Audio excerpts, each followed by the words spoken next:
Selamat malam, salam sejahtera. Baru-baru ini Ismail Sabri Yaakob telah memberikan satu petunjuk dan isyarat yang betul-betul tidak aku sangka langsung.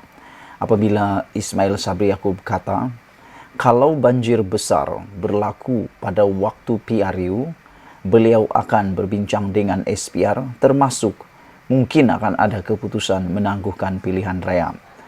Sehingga kan dalam komentar yang aku lihat di dalam apa yang Ismail Sabri kata dalam laporan itu, semua netizen kata, mereka kata, itulah tak pandai dengar. Dulu kata akan banjir, tapi ada juga yang terhege-hege nak teruskan juga pilihan raya ini. Ada kumpulan-kumpulan tertentu yang terdesak dan mendesak Ismail Sabri Yaakob, sehingga Ismail Sabri Yaakob terpaksa tunduk pula dengan kehendak-kehendak mereka itu semua.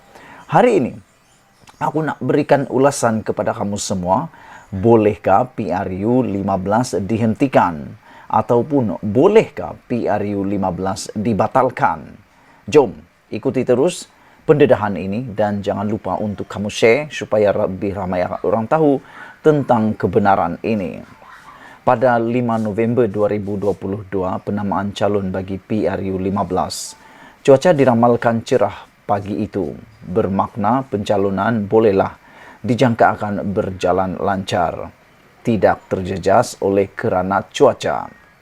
Namun, menurut Met Malaysia, ribut petir diramal pada sebelah petang di 12 negeri, iaitu Perlis, Kedah, Perak, Kelantan, Terengganu, Pahang, Selangor, Melaka, Negeri Sembilan, Johor, Kuala Lumpur, dan Sarawak.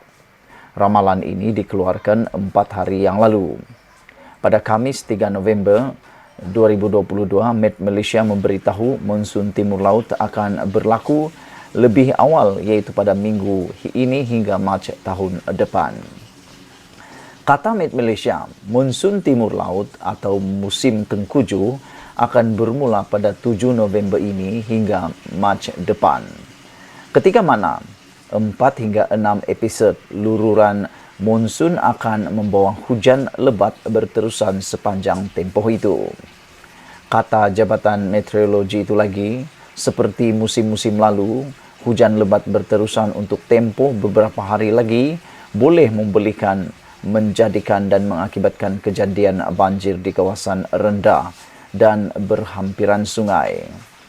Sekiranya hujan lebat berterusan berlaku serentak dengan kejadian air pasang besar, risiko kejadian banjir boleh meningkat menurut Met Malaysia.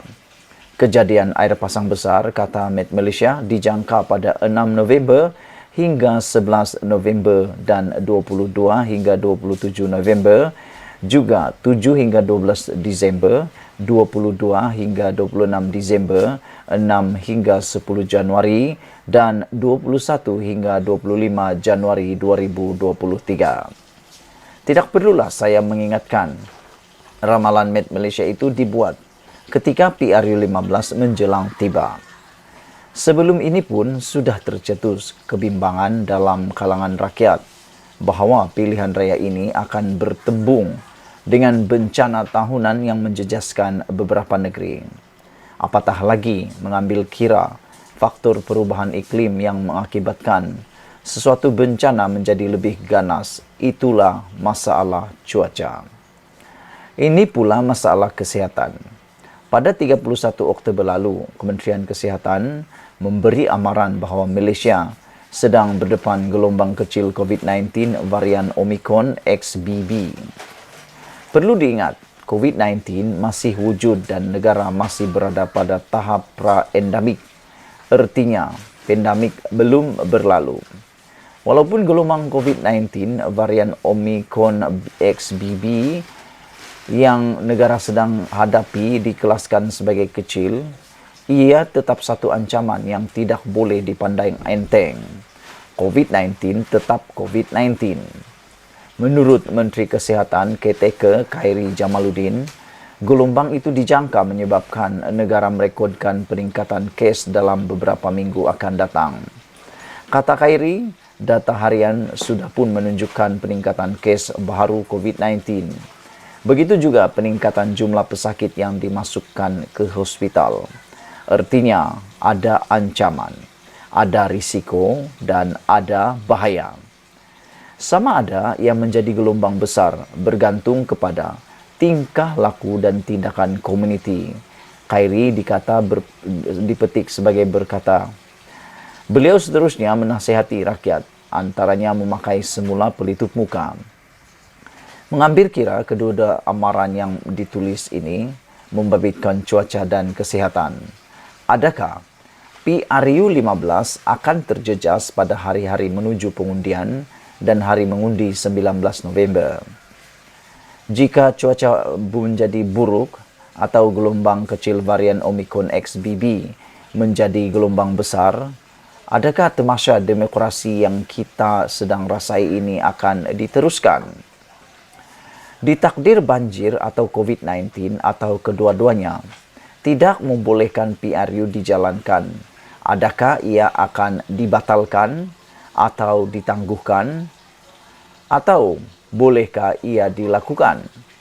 Tidak ada presiden pilihan raya umum dibatal atau ditangguh setelah parlimen bubar. Ia belum pernah berlaku.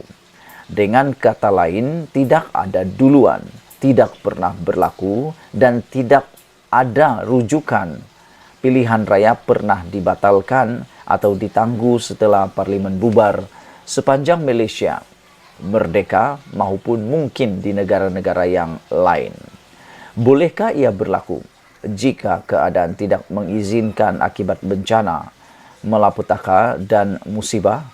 Adakah perundangan negara membolehkannya? Kata beberapa pakar perlembagaan dan undang-undang, pilihan raya yang telah dihubungi tidak ada peruntukan undang-undang khusus berkaitan masalah ini. Seorang pakar undang-undang berpendapat, Mahkamah juga tidak punya kuasa membuat penentuan.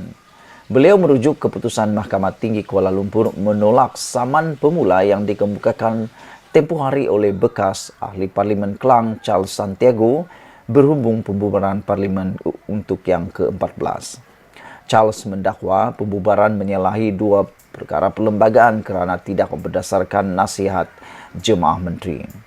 Mahkamah bagaimanapun memutuskan saman pemula membabitkan pembubaran parlimen itu perkara yang tidak boleh diadili oleh mahkamah dan juga berkata kuasa prerogatif terletak di tangan yang di-Pertuan Agong yang mempunyai budi bicara mutlak untuk membubarkan parlimen. Berdasarkan hujah itu, kata pakar undang-undang yang telah ditemui tidak banyak yang boleh dilakukan oleh mahkamah berhubung isu membatal atau menangguh PRU 15. Bagaimanapun, pengerusi bersih Thomas Vance, Perdana Menteri boleh menghadap yang di-Pertuan Agong untuk menasihati baginda mengisytihar darurat di kawasan-kawasan tertentu atau seluruh negara supaya pilihan raya digantung atau ditangguhkan. Pendapat yang logik pada hemat saya. Izinkan saya menambah, jika itu berlaku, kerajaan KTK akan terus berfungsi sebagai penjaga sementara sehingga pilihan raya umum boleh diadakan apabila keadaan mengizinkan. Begitu agaknya. Andai apa yang kita bimbangkan terjadi, yakni banjir besar melanda atau COVID-19 bertambah buruk hingga memaksa PRU 15 tidak dapat diadakan, yang pasti dipersalahkan ialah pihak yang beria-ia mahu pilihan raya diadakan. Walaupun rakyat sudah menyarankan hasrat mengadakan pilihan raya, pada masa banjir biasa terjadi, tidak diteruskan. Lantas, rakyat akan berkata kepada Zahid Hamidi, Tok Mat dan Ismail Sabri serta yang sewaktu dengan mereka, kan kami dah kata, jangan buat, kamu buat juga. Doakan kita tidak perlu berkata demikian. Ulasan dipetik daripada FMT ditulis oleh Mohsin Abdullah. Sekian dulu untuk kali ini. Jangan lupa share video ini, tekan butang subscribe. Dan itulah jawapan, bolehkah PRU 15 dihentikan? Kita jumpa lagi. Bye-bye.